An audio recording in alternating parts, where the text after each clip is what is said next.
I got a confession to make.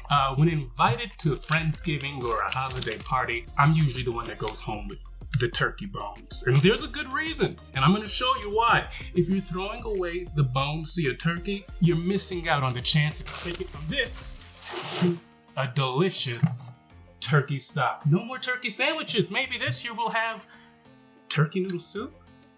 Let's go cook.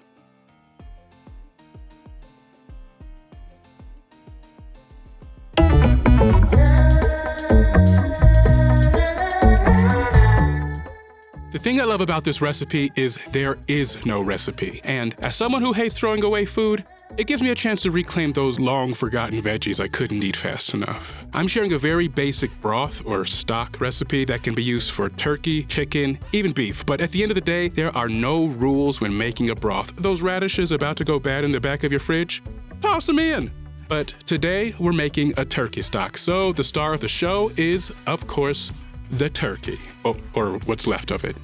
Then I'm starting with the Holy Trinity, the ingredients of a basic Italian mirepoix, the three sisters, if you will. Onions, celery, and carrots. And since it's a broth, you don't have to chop much, just give it a good rinse and cut in half. There was a squishy part of an onion that I cut and froze. I'm using that in this broth. The celery, I forgot I had in my fridge, so I threw it in the freezer before it went bad. And I like carrot chips with ranch, but these were sprouting in the crisper drawer, so all of this goes into the stock pot. I really use a broth as a way to use up food that's clogging my fridge or about to go bad, and there are no rules. Next, I'm adding an entire garlic bulb, which I cut in half lengthwise.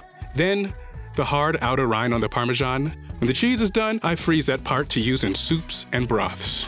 Next, salt. About 2 tablespoons. Not too much. Remember, this is the base of future cooking. Crushed red pepper flakes because I was feeling frisky. Bay leaves, whole black peppercorns, poultry seasoning.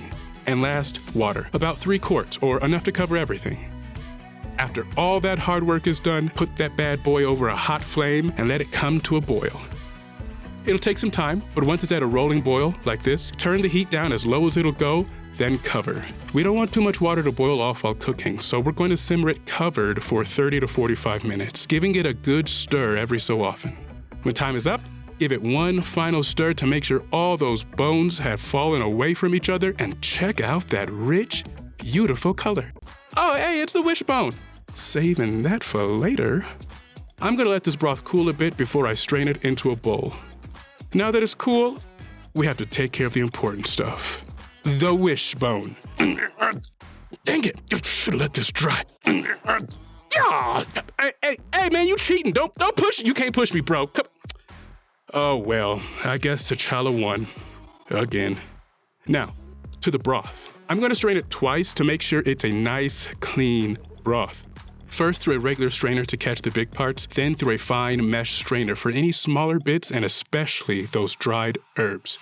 And there you have it, delicious homemade turkey stock. You can use this in any recipe and add more seasonings and spices to fit any dish. A little star anise, sliced chilies and ginger, and you've got a delicious ramen broth with a turkey twist. Perfect for soups, pastas, rice. Beans, greens, potatoes, tomatoes, lamb, lamb, raw, beans, greens, potatoes, tomatoes, chicken, turkeys, Give it a shot and let me know how you use your homemade turkey stock. I'll see you next Flex.